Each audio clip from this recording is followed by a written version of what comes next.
Thanks, Savannah, for being here on the Limitless Nurse Legal Podcast.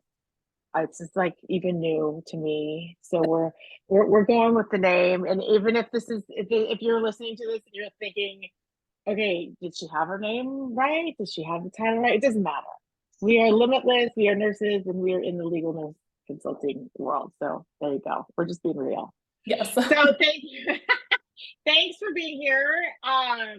I reached out to you to be a part of this podcast because I've connected with you a little bit in some of the Facebook groups, and I know that you always have really great things to share, a little bit about your, about job. And I love to connect with people that love to share or are open to, open to other people's conversations. So that's one of the reasons why I reached out to you. So I appreciate you being here. Yes, of course. Thank you for having me. Yeah, no. So let's start off with where are you coming from? Where do you live? Where you don't give us your address, but where are you coming from? Whereabouts are you coming from? So I am located in northern Georgia. It's a small town called Blairsville, Georgia. We're actually 10 minutes from the North Carolina border and about 25 minutes from the Tennessee border. But I was actually born and raised in Fort Lauderdale, Florida / Jupiter, Florida. And then I actually went to nursing school in Pennsylvania. So I'm like total triangle. You've been around. You've been around. Yes. So did you end up in Georgia because of nursing, or did you was that just by chance? Kind of a combination of things. So I grew up in Florida. I actually went to nursing school in Pennsylvania, and I worked in Pennsylvania for like 2 years. And then my husband and I moved to Blairsville about say 2 years ago. And we moved for a couple of different reasons. So we actually vacationed here as a family with my parents, like all through childhood. And so I've always loved it here. And then I brought my husband down, who was my boyfriend at the time, fiance, and he fell in love with it. And it's kind of, my parents ended up moving up here to Georgia from Florida. My mom actually ended up getting sick and she passed away. And so it kind of made sense for us to move down here after she passed away. So that's kind of how I ended up. So it's like a multi-factorial reason of how we got here. Right. It was like you were meant to be there. Yeah. Oh, right? for sure. Right. Yes. Right. And you love it there. That's great. Yeah. Okay. So you went to nursing school in Pennsylvania, and you worked there for 2 years. So what was your specialty when you worked up in Pennsylvania? Yes, so I went right into adult ICU nursing. I worked on kind of 2 different floors. So one was medical surgical ICU, and then the other one was a neurosurgical ICU. Those were the 2 that I worked in. I worked there for about a year, and then I kind of realized like adults weren't really my thing. So I went into NICU, and so I've been a NICU nurse ever since then. So that my main background is actually in NICU, but I do have a little bit of that adult ICU experience too. Right. So you're critical care. Yes. Yeah. You're definitely the thing that I avoided. Yeah. Critical care, I have such respect for, only because I knew how challenging it would have been. Of course, I've been a nurse for 25 years. So way back then, I knew that was just a way over my head. So I have a huge respect for anyone in critical care, especially NICU. I mean, that's a high five to you. So then when you moved to Georgia, did you stay in the NICU? Found a place? Yes. So kind of where we are in Georgia, it's a little bit more remote. Now, where we lived in Pennsylvania was also super remote, but it was only an hour to a major city. But where we are here, it's actually like almost 2 hours to Atlanta. So I kind of was like, I don't necessarily want to get a full-time job and have to commute an hour and a half, 2 hours. So the idea of travel nursing actually came to me, and it was kind of during COVID too, when the rates were really good. So it was kind of a no-brainer. So I actually did a travel contract in the NICU down in Atlanta. So I did that for like 7 months. And then that is actually the point where I transitioned into legal nurse consulting. Yeah, that was my next question was, how did you choose legal nurse consulting? Tell me a Yeah. little bit about like how you decided to go down that route. So when my mom got sick, she actually was diagnosed with stage 4 breast cancer. When I was actually out of nursing school at this point, I was working in the adult ICU. She actually had some negligent care. Now, they were negligent, but there was no causation. Her bowel actually perforated. They had sent her home and said it was an impaction. This was like kind of during the time where they were staging her cancer. So they didn't actually know it was stage 4 yet. And she had really bad abdominal pain. She went into the ER like, oh no, it's an impaction. It'll pass. And like 2 days later, her bowel actually perforated in the middle of the night. And so they should have never sent her home.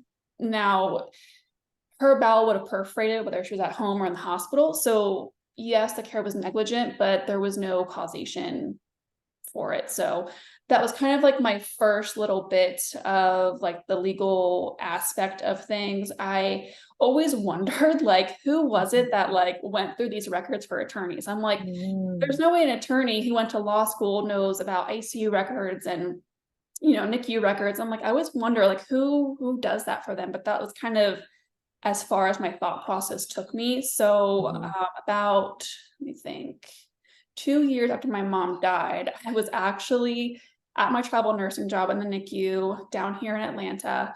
And I was talking to a group of other girls, and we were talking about how dissatisfied we were with the bedside nursing, and that, if we knew how it was, I mean, nursing school and clinicals just don't quite teach you the environment that you're about to be placed in and become a nurse.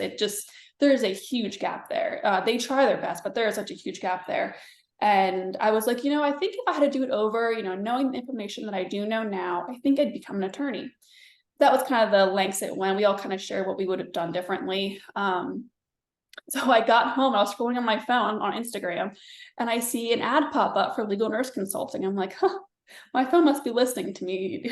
Right. The typical ad, right? Yeah, typical. And so I was like, I've never heard of that. So I did like 2 hours of research. I was working as a night shift nurse and I hardly slept anyway. So I'm just like researching like crazy. And pretty much I was like, okay, like I'm so excited about this. Like I'm just trying to find out all the information that I can. And there really is not a lot of information about legal nurse consulting. It's very hard to find it. There's a ton of different opinions about it. And so in the piece of advice that was actually given to me was to find someone to talk to on the phone and have all my questions answered. And so that was like my next step that I did. And from there, I was just like, this is what I need to do. This is what I'm supposed to be doing. Like, this is my calling. So that's kind of how I, got my feet. Yeah. That's awesome. I mean, there is some good with, I guess your phone listening to you, right? You can thank that for your career now. Like, thank you, Instagram, for listening to my conversation. Yes. But really, thank you. Yeah. I got so you say then was one of your biggest fears about doing that? Even I know you were like excited, and obviously you had experience with, being curious about what it was just because of what you had gone through with your mother. What was the biggest fear of, you're starting something new? This is something, like you said, there's not much out there, and you've talked to one person. So what did you fear kind of the most at that point? Yeah, so I was so like, I am not an extrovert at all. I'm very much an introvert. And, I was so scared of like the attorneys. Like, I'm like, oh my God, they're so intimidating. Like, they know so much. They're so smart. They're so like fearless. And I have to be able to communicate with them. And that was actually like my biggest fear was like, do I know enough to talk to them? Like, and they're just regular people. They're so nice. And all of my clients, they are so kind and they are like fantastic attorneys. And it's like, it's so not a big deal, but it's funny. Like, that was my biggest fear, was like communicating with them, because when you go into a patient's room, they trust you automatically. They're not asking you for your CV or your resume or a sample of your work product. They trust you automatically. So it's like trying to get these attorneys who are super high up in their careers trust you as a nurse and trust you with handling their money and their resources and their cases. And so that was definitely my biggest fear. It wasn't necessarily the fear of failure. It was just the fear of communicating with them. Like that's something that I've Right. always been Yeah. insecure about. And it's just Yeah. very intimidating. It's an Yeah. intimidating. Yeah. That's totally, totally validated. I mean, I think, I think that's most people, even going into nursing. I mean, I have a daughter who's just graduated from college, and she's going to be applying to nursing school. Mhm. And I'm sure her biggest fears is the same thing about, talking to doctors, and Yeah. I remember that back then is, oh my gosh, I have to communicate with doctors. So it's just something out of our comfort zone. So here you are, you're super comfortable in your own career, and now you've got to start over with talking to new people. So this is totally valid. So then on my next question, then it would be, and maybe it's the same answer because you kind of implied this, but what was one of the things that surprised you the most about once you did get started into legal nursing? So it's actually one of the things that surprised me the most, and I never thought I was going to have this problem, and I'll kind of explain a little bit, but it was actually when I started getting more cases, it was finding help. And I would find it, but it wasn't a good fit for me. And so I actually took a course, and other nurses also took those course, and that was kind of my pool of like finding nurses to help me with cases. And I would try them out on a case, and I'm just like, I'm expecting they would probably do the same thing that I would be doing if we took the same course and the same program. Like, Right, surely we do things right. the exact same. That was not it at all. That was Interesting. a very big wake up call. I'm like, okay, like, you hear in other people's businesses, like finding employees is the hardest part. I'm like, this won't be hard. Like, they all took the same course that I took, and it won't Right. be a big deal. Should And all be the same. yeah, Yeah. sure. It's In so theory. not all the same. It is not all the Yeah. same at all. So that Yeah. was like that has been pretty much almost to date my biggest struggle. In the last year, I've really found a good team though of people that I can rely on. And occasionally I may have to pull someone in who is like super specialized in something that, we don't have experience in. But for the most part, I have a team of 4 other nurses, and they're so knowledgeable, and they've got it down to what we need and what our attorneys like and what our attorneys expect to see in every case. And so I'm super thankful that I found them, but that was a very big challenge. I went through a lot of help. Yeah. Yeah. No, that's actually really good information for Mhm. those that are, ramping up, or, need something that may not have been shared, because you would assume, like you said, there's not like a standard, right? But if you're going through the same course and you're learning the same way, that you would assume that everybody does it the same. Mhm. So my question regarding that then is, so you have this team. So was it something that you sat down with these four and you kind of collaborated together, or did they just jump in and they were the most like how you would answer, or how you would create those reports? Tell me a Mhm. little bit about your team. Yeah, so I guess it's a little bit of both. So I was trying out subs, and I was like, we do the same report, here's the records, this is what the attorney needs. There you go, do it. And I would get the report back, and I'm like, oh no, we're missing a lot of stuff here, and the biggest thing is just that critical thinking aspect and laying Mhm. out those things for the attorney, like, hey, this appears to be copy and pasted from another note, or hey, there was a breach in care right here. And that's kind of what the main things I saw that were lacking. And so I was like, okay, I need to somehow train these nurses. And the nurses that I did find, they did do really excellent work product. They just need a little bit of tweaking here and there. So what I decided to do was actually go on to like my own little Zoom call and hit like the record button. And I went through my reports and I explained to them, like, this is what I'm looking for in this type of report.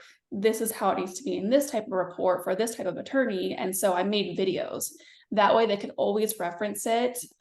It's always there. And if I ever bring on additional nurses, it's also right there for them too. Yeah. So I had to tweak my process too. Like I was not being as an effective teacher as I could be. So, it was a little bit of both. I'm definitely not saying it was all them, but that's kind of the step that I took so that I could refine the nurses that I had on my team. So yeah, that's great leadership. Yeah. Thank you.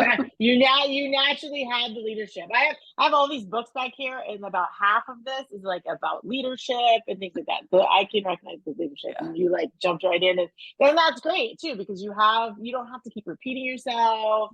It shows that you have a plan, and it gives your team really confidence in you and confidence in themselves, knowing that they're doing the right thing.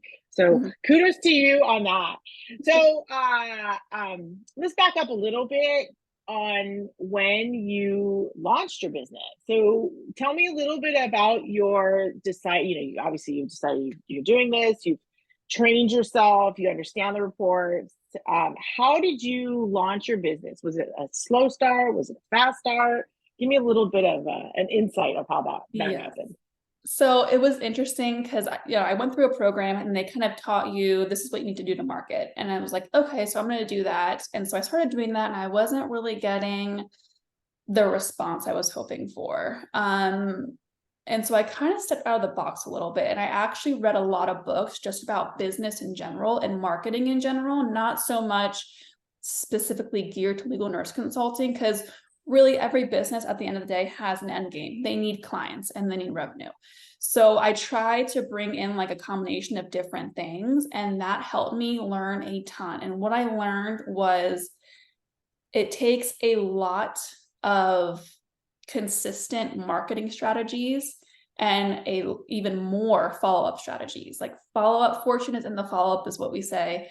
And that that was a learning curve. So I finished my program in like the summer of 2022, started marketing. I was a little bit on LinkedIn. I was a little bit on email. I wasn't consistent in both. And I was just trying to figure out, I'm like, where do I belong?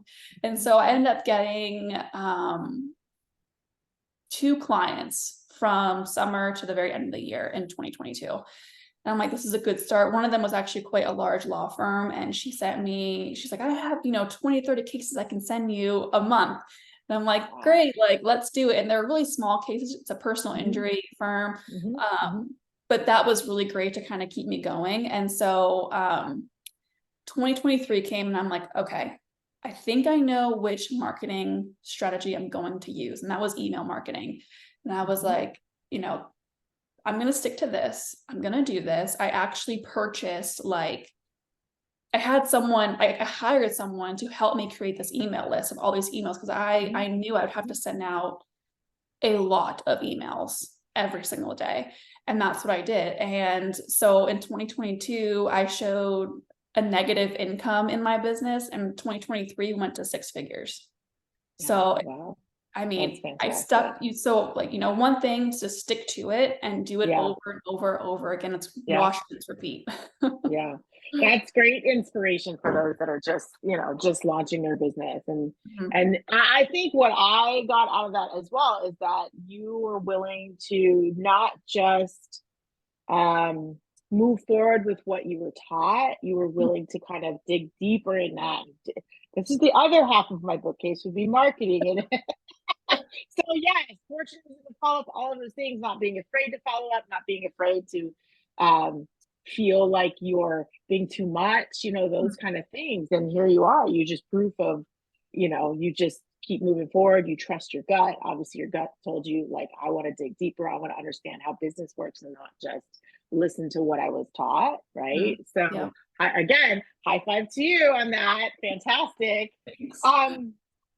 So in this, do you have who's your biggest cheerleader for you? Because it's hard when you run your own business. You have, you're your biggest cheerleader. But do you have any big cheerleaders? Are there other LNCs? Obviously, your team is probably outside of the LNC business. Who's your biggest cheerleader? You're gonna say your husband. I would say, honestly, my brother. I mean, I would say my husband Okay. too. Oh, yeah.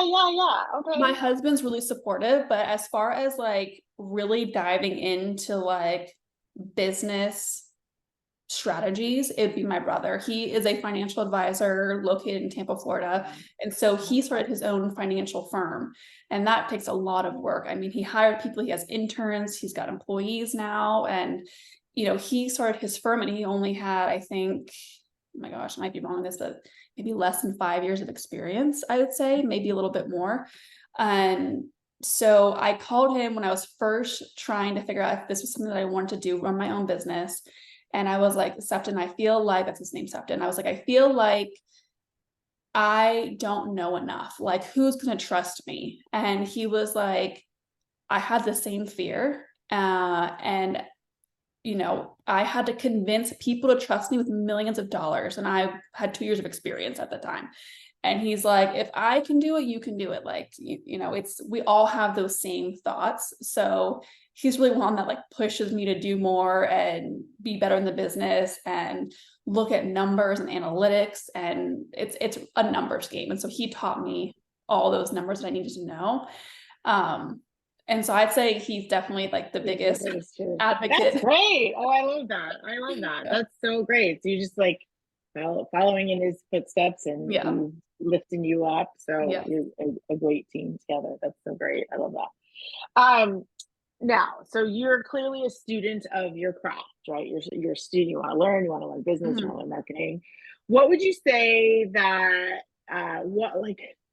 let's just say at the end of 2022, and now when you were talking about putting together your reports, what would you say one thing you do different now that you did back then? Because obviously we study, so if you can pull out one thing that you do differently now that you did a year ago or started. Yes, I actually think of two things. So one thing was I actually created a completely unique report for some of my clients.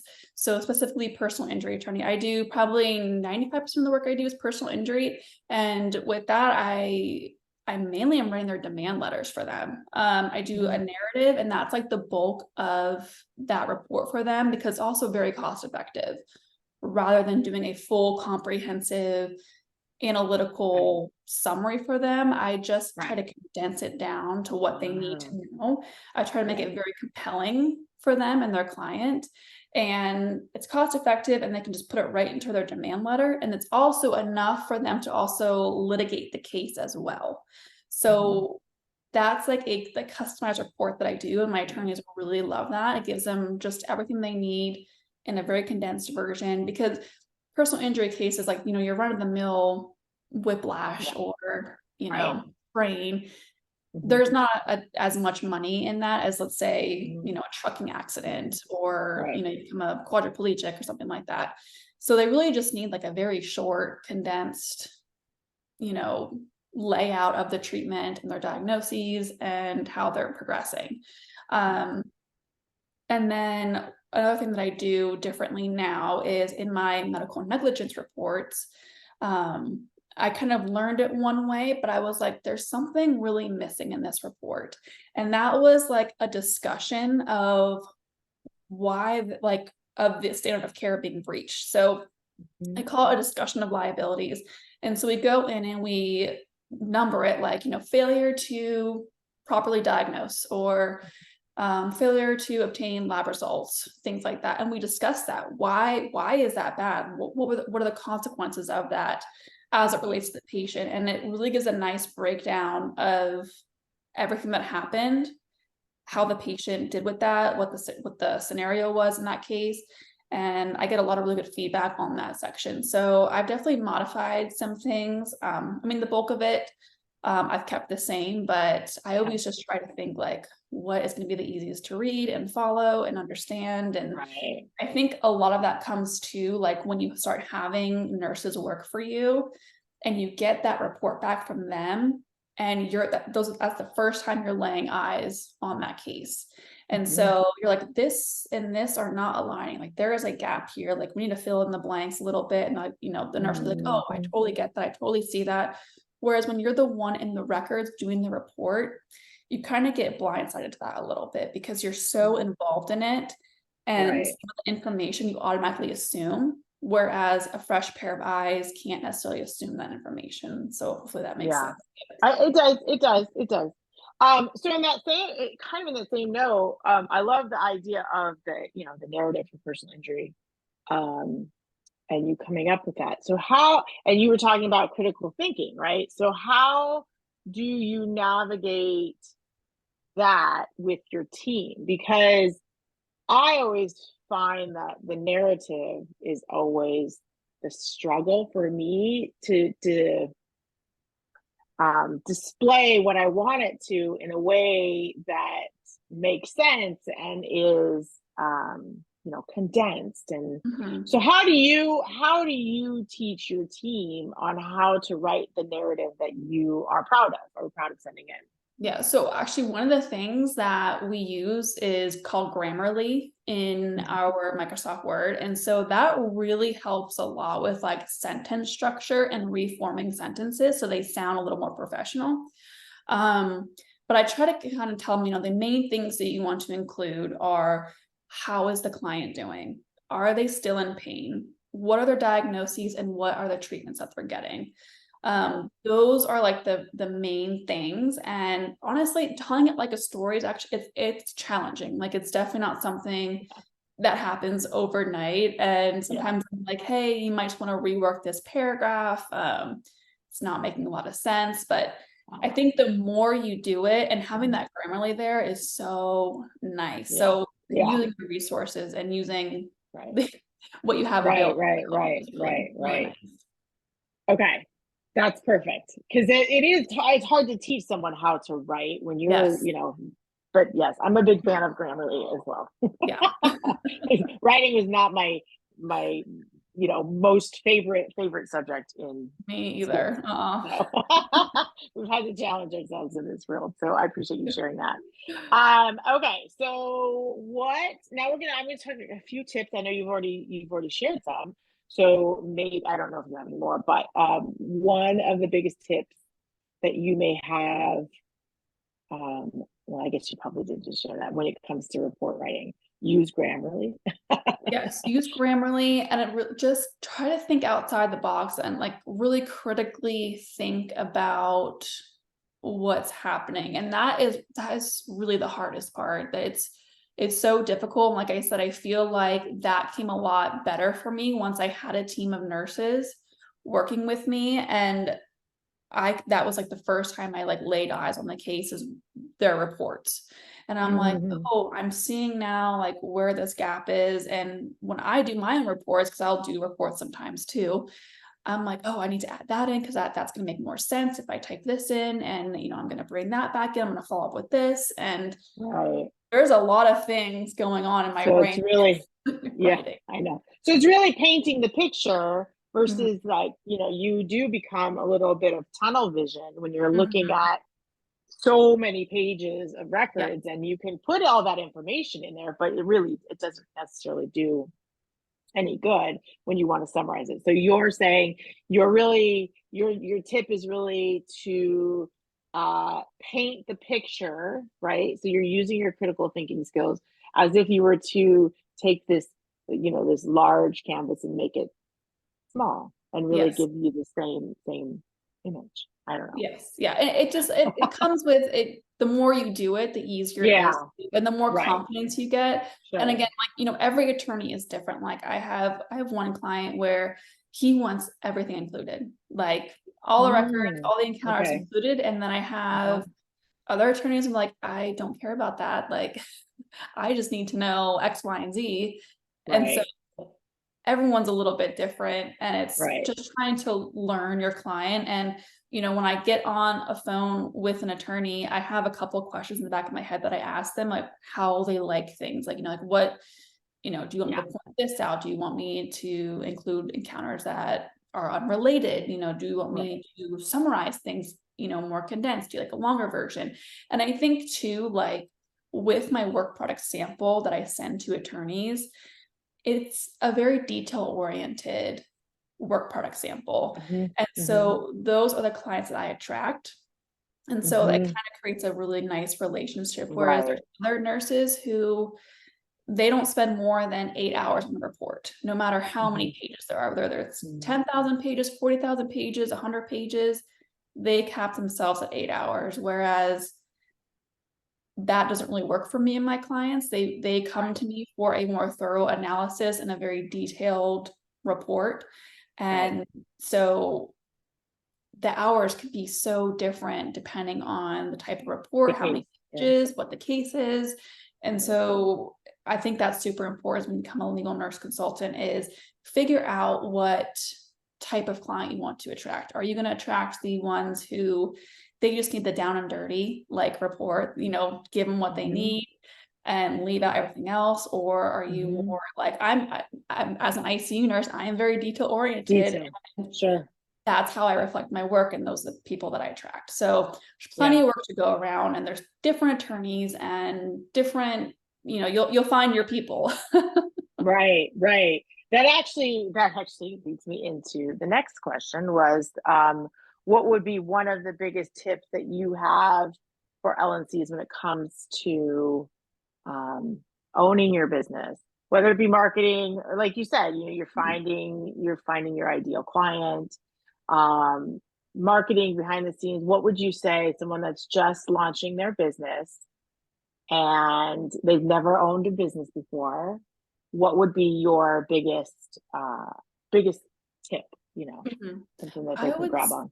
Yeah, I would say, and something that I learned through my brother was really figure out your numbers. So no matter what marketing strategy you do, whether it's phone calls, whether you're mailing something into somebody, emails, LinkedIn, in-person visits, no matter what you do, figure out what your numbers are. So for example, I know that every 1,000 attorneys that I contact, I'll get one client.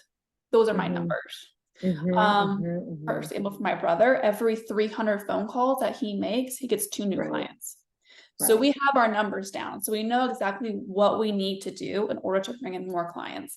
That is my biggest tip. And just always follow up. Just follow up until they say no and are yelling. You like, don't stop. And I see on LinkedIn too, there's some people that are like, don't cold email me, don't cold call me. And it's like, oh, then what do? I don't want to make anyone mad. We're all marketing, we're all business people. I'm sure I've ticked some people off with my emails. I'm sure they don't love it all the time.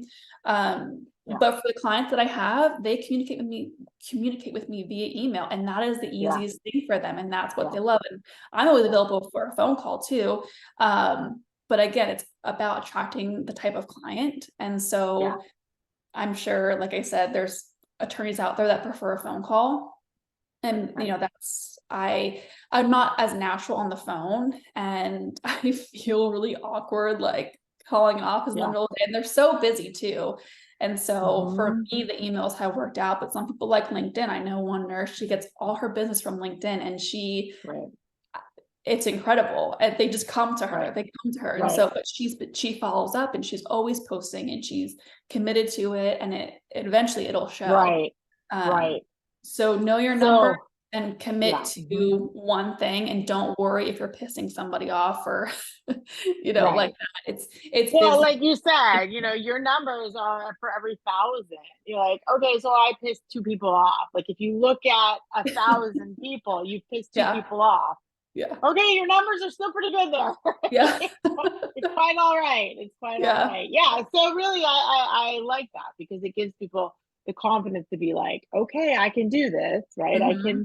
I can reach out to people. And even you stated that you're an introvert and there are extroverts, right? So you can build your business as an introvert and you can build your business as an extrovert. It just depends on which route you take, and you just proved it, right? You decided on a route that worked for you, and you just kind of honed in on that and really know your numbers so that you can tell, you can rely on those numbers too.